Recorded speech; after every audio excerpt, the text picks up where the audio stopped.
welcome into Raptors. Today, the Toronto Raptors eke out a close one against the Detroit Pistons, and this is our first game since the trade deadline. I want to welcome in Sherm Hamilton, Paul Jones. Oh, we're a game now. Yeah. Our first run. Our first run now. It's crunch time. Everything matters even more. I'm going to talk about Jakob Poeltl. That's the big news for the Raptors on the trade deadline. But first off, I want to start with the Raptors standing pat in places where people thought they would have made a move. None of the big names, none of those earth-shattering, franchise direction-changing moves happened, Jonesy. Are you surprised, or was this the course that you thought Masai would stay? First of all, I'll go on record, and this is something that I've always said. I wouldn't change it. I know there have to be changes eventually, but I'm making sure before I make a change. That's my own personal philosophy. When I look at Masai's always said, I do my work in the summer. Yep. Let it marinate, maybe tweak here and there. And as he said, if those deals are here now, they're going to be revisited in the summer.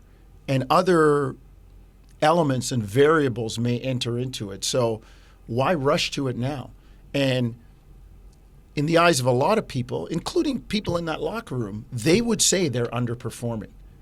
So, all right, give them a chance to see if you can fix it. And they're sitting just on the cusp, potentially. You could be a 6, you could be a 10. Well, here's the other thing, too, Akil. And there's a lot of people that are quoting Masai when he said, in Tampa, play in for what? Well, hold on a second. To me, this is my thought now, you're only a year removed from the lottery. Last year at this time, you were dealing with a number 4 pick in the lottery.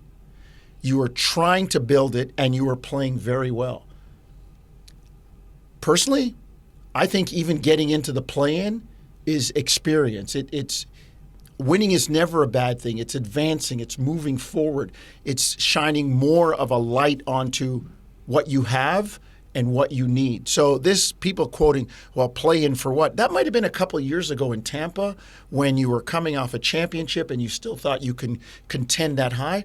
Let's face it, they're not there right now. So to me, Sherm, moving towards a play-in or getting something out of that helps advance the franchise. Well, I think back to years ago when we had Wayne Embry on at a trade deadline show. And he said something that we've heard many times before, but he said, sometimes the best move you make is the one you don't make. Yep. And, Masai has been very shrewd with his decisions. He's been very tactical. And it's not a surprise that he didn't make that move that everybody expected him to make based on what he thought was going to help this franchise short-term and long-term. And Bobby Webster is the same way in terms of figuring out how they want to move forward.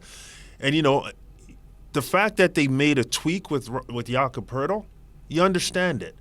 But if that deal wasn't there that was going to either accelerate this process in a significant way, they're not making that deal. They're going to go into the summer and figure things out. So I'm not surprised, but I like the piece in Jakob Poeltl. Yeah. He's a valuable piece. All right, now there's precedence for this, of course. We talk about Masai saying, he had the conversations and there wasn't the deal that he liked. But Kyle Lowry was attempted to be dealt with, and then that deal didn't work out with the Knicks. Next thing you know, Kyle Lowry's part of a booming future for the Toronto Raptors that ends up leading to a championship. So I understand the conversation there. So let's talk about the guy that did come back, and that is Jakob Poeltl that you just mentioned, Sherm. Thoughts on this trade and how it changes things to get a true rim protector, a true center, kind of give Koloko some time back with the G League, which we're seeing now, and kind of how does that reset the table for this Toronto Raptors team?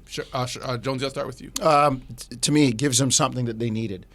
They had kind of made do without it, without a more of a traditional classic center. They'd made do without it, and the results were mixed at times. Now they have something. It gives Nick, it gives the coaching staff another option, another way to play. You've got a guy who can pass the ball, protect the rim, set solid screens, rebound for you at both ends, keep the ball alive on the offensive end. And you've got a guy from a chemistry standpoint, from a fit standpoint, who knows the team, knows the personnel, knows the coach, the style. And him coming to Toronto at the trade deadline, he will be way ahead of any other player who has been traded because he's basically going back to where he started. Some news for Raptors fans, of course. No Nick Nurse in the house, but guess who was there? Adrian Griffin with his first. I'm not sure if that was his first head coaching win, but he was on the podium. So let's hand it over to Adrian Griffin right now. Win team always seems to make things interesting down the stretch. It was up 41 on the fourth, probably isn't the perfect finish, but what do you think of the execution in the last minute or so? Well, I thought we hung tough. I mean, we played a very good team. They got a lot of talent on there. You got to expect it's going to be a hard-fought game. And, even in the first half when, we were up a point or, you could feel the tension in the building like we were supposed to be up 20. This is the NBA, and it's every win and every game is going to be hard-fought and tough. And I thought our guys were resilient.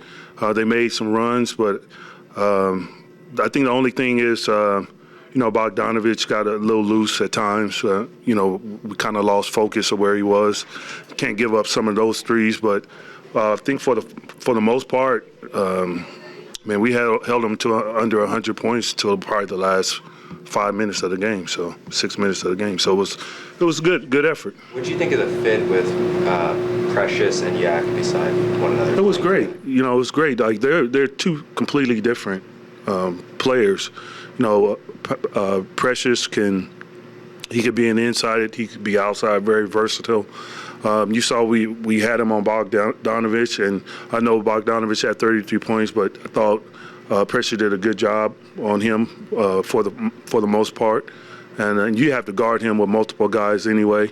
But Precious had a couple, open looks on the perimeter. And I think he was turning them down, and I just said, listen, you work hard for those shots. We see you in the gym every day working hard, and we trust you. It's it's about making the right play. If you're open, and especially if your teammate or created a shot for you, and we always talk about just letting it rip.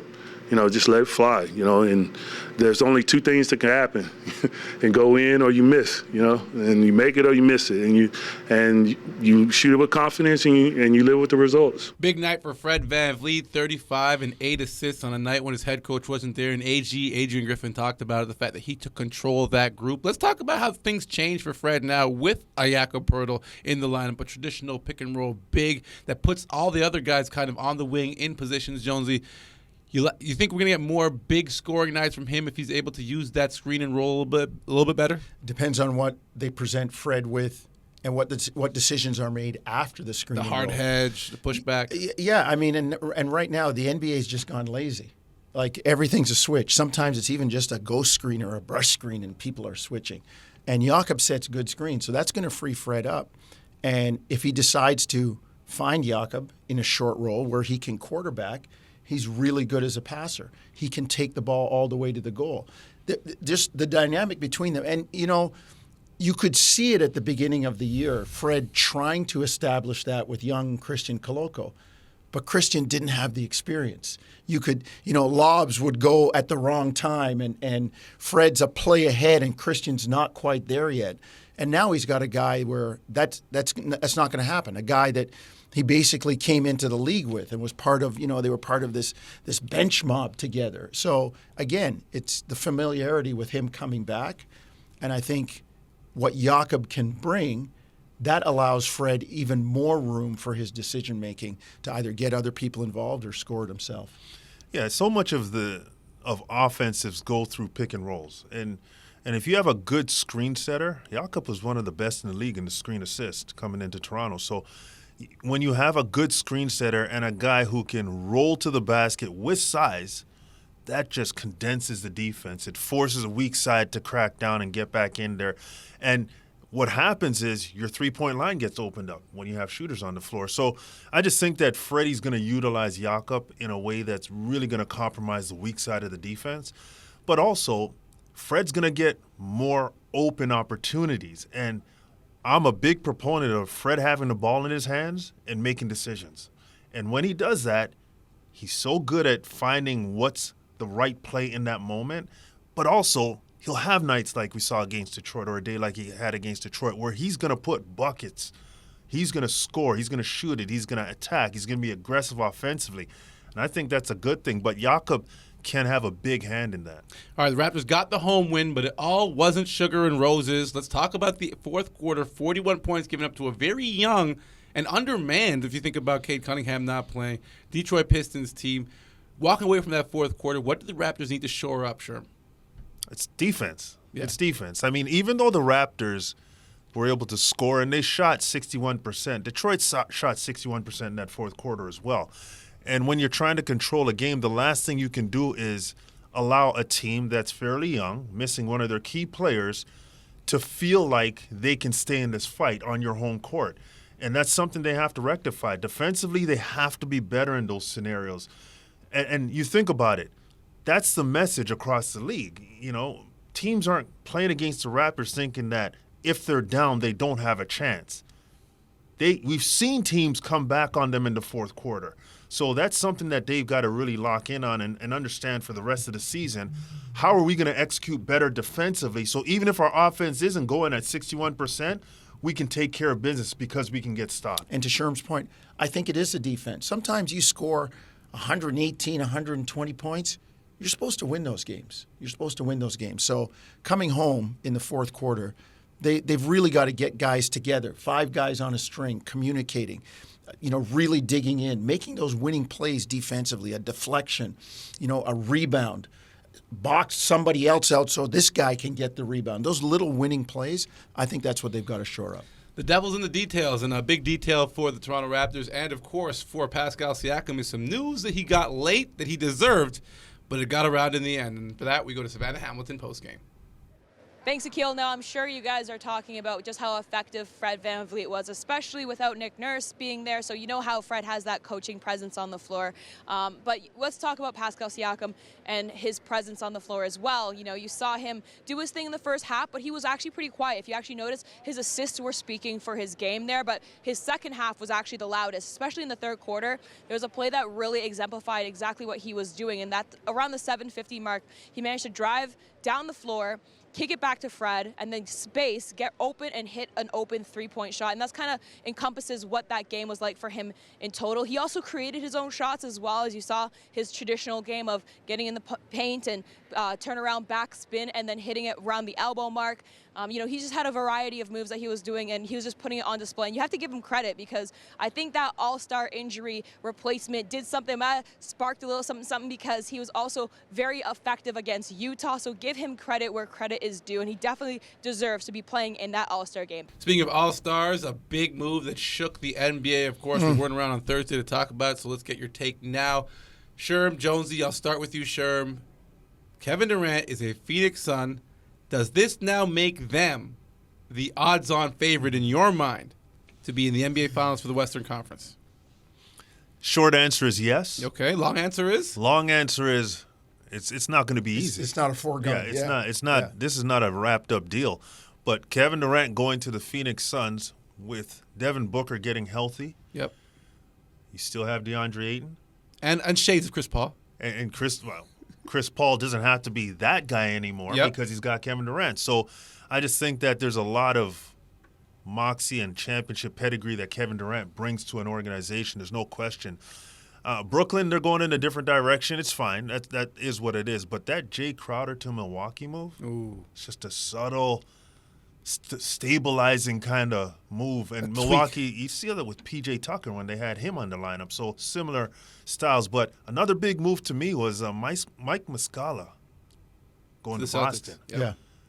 That's a big one. Yeah, you weren't paying much attention to Muscala's game in OKC. 100%, but he was lighting it up. He can shoot it. He can shoot it. He's got size. And I think what we're going to see with Boston now is when Jaylen Brown is healthy and Jason Tatum, when they're going and they have Grant Williams out there, they have Al Horford out there, they have Mike Muscala. Not only do they have size, they have shooting now at a high level. That becomes a problem. I can see Muscala taking some of Horford's minutes in that sense. He does a lot of those things. The move that to the Kevin Durant thing, what I immediately started to do was look at other teams' rosters for defense.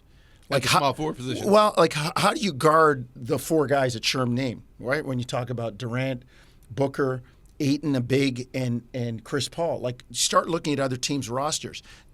Denver's still okay. I think Memphis, they made a good move with Thomas Bryant. Yeah, Memphis is still okay. But you start looking at some of the other teams, it's like, well, you can't play in this game right now. You don't have that. I do like the move the Clippers made, getting Eric Gordon back. You get a veteran back. You get a guy who can score the ball. No point guard on the roster. A guy who can play without the ball. And for a while, play the point. Now, they don't have a true point, but let's face it, when the money's on the line, either Paul George or Kawhi are going to have the ball, making the decisions and making the plays. And then I also like the fact that they got Bones Highland, a guy who he's not going to defend anybody. VCU for life. But he's off the ball when he help you stretch the floor. He's a good offensive player. And the same way Sherm liked the Muscala move, I like the Plumlee move. He's a more athletic option that plays very similar to Zubats is a load. But now you've got a guy who does that and is a little more athletic. He can kind of get up and down. He might be a more athletic defender depending on what the opponent has on the floor. So, and Kawhi's starting to play now. So I kind of like what the Clippers did there too, very subtly. Terrence Ross went somewhere too. He's going to Phoenix. He got bought out. They say he's going to Phoenix. So you add him with Kevin Durant, Chris Paul. Like, we know he comes off the bench and he's a bucket. Like, he's certified lighting shooter. it up. Yeah. That, like, those kind of moves, those not the splash ones, but those ones that just kind of another puzzle piece goes into place. Those are significant. Like, look at Marc Gasol for the Raptors. Yeah. Everybody was focused on Kawhi, and Marc Gasol was that final finishing championship piece. Yeah. So quickly, the Lakers, they made a couple non-splashy, big-name moves, with the big name obviously exiting in Russell Westbrook. But do you think this gets them to a position where they're a bit more competitive for maybe a spot at the bottom of the Western Conference playoff? I think so.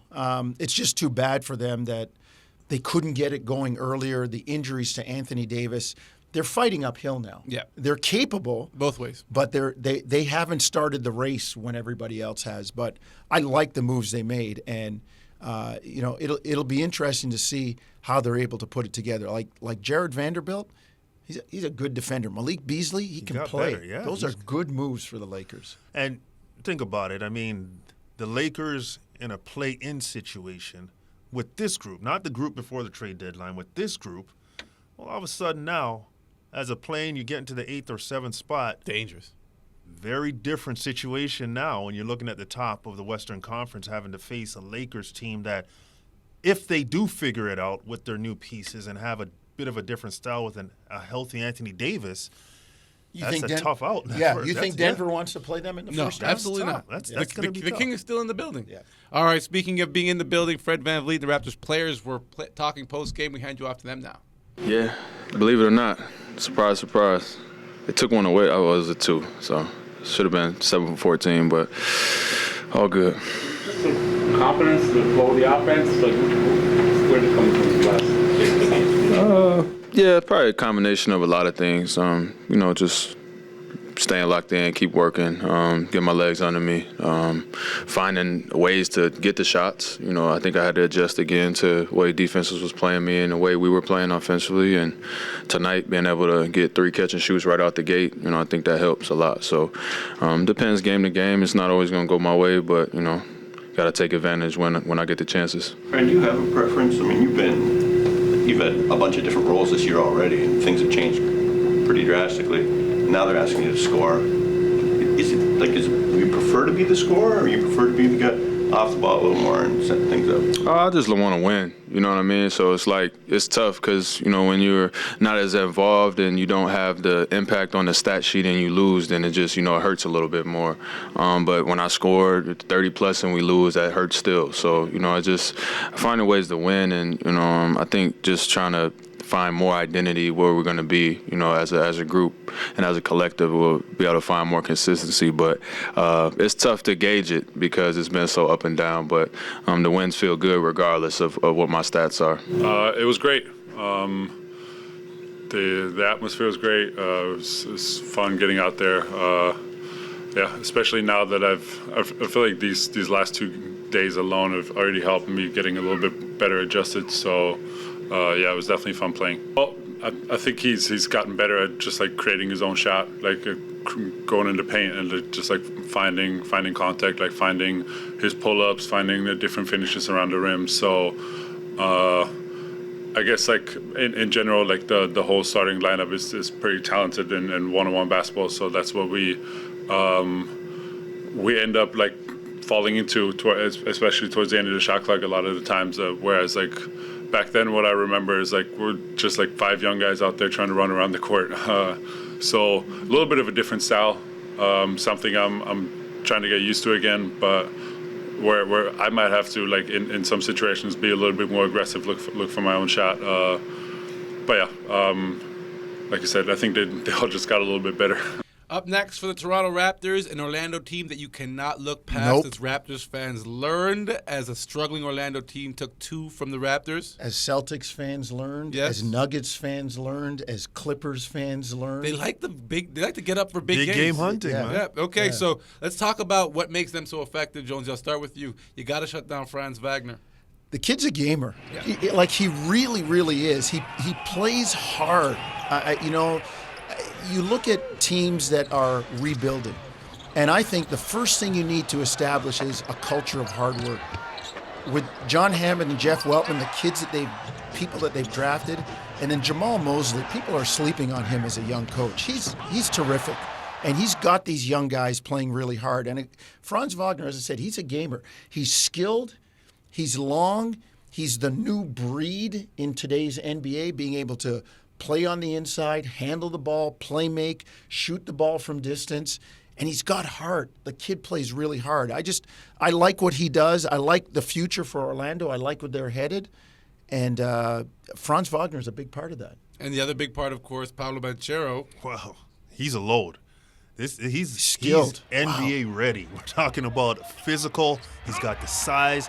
He's got the athleticism, the strength. The skill set is very wide-ranging as well. Gets to the basket, doesn't shoot the ball from 3 as well, but he can make 3-point shots. He's just got that ruggedness about his game too. You know, that ability to take that hit, continue to go where he's going. Listen, when you walk into the league and you're averaging 20 points a game, you're ready. 1 year after 1 year after your prom. This man is ready, and him and Franz, just a little bit on Franz. He's crafty. Yeah. He's a crafty. He's got that feel appeal to the game. Everything Jonesy said he has, but he also has that knack, that feel, that ability. And it's dangerous when you couple that with toughness and intellect and skill set. It's a tough mix to deal with. There are 2 kids that you look at them in college and they're playing in a system and they're like, yeah, they're okay. Yeah, I misjudged him. And but it happens all the time, Akil. That's where the general managers make their money. Yeah. Because you go, hey man, get him away from Krzyzewski at Duke, or I don't know, Juwan Howard at Michigan, or Beeline at Michigan, or whatever, and get him out where he can really spread his wings and play. Like, how many people thought that Franz Wagner was going to be that good? Yeah. Or you saw the potential in Banchero, and here it is. He gets out of the college system, and now he can show you his stuff. All right, well, up next for your Toronto Raptors, a date with the Magic, Tuesday night, 7:30 on Sportsnet. You can catch the radio call on TSN 1050. That does it for us here at Raptors Today. We'll see you next time.